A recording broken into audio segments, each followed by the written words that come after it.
متاسفانه و بدبختانه در همین روزا میبینید چقدر شهروندان تاجیکستان به یک کشوری همسایه رفته، زنها پیش یک جادوگر، اون جادوگر شکمش هم میمالد و پشتش هم میمالد و عقیبش هم میمالد و پیش هم میمالد، همه جوش صوف و کوف. یا جادوگر است یا حرام کافر است، نه علم دارد نه سواد دارد، نه مسلمان نیست.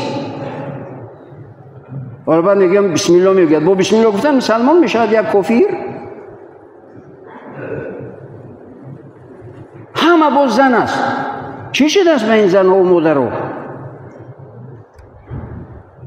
جادوگر اگر اون توان او قدر قدرت داشته باشد نمیگیرد ملک یعنی ثروتی به شمار رو بگیرد تشکیل کند برای خود که دیگه نه به پخ نیاز بیابد و نه به دروغگویی و نه به تشویش و پریشانی.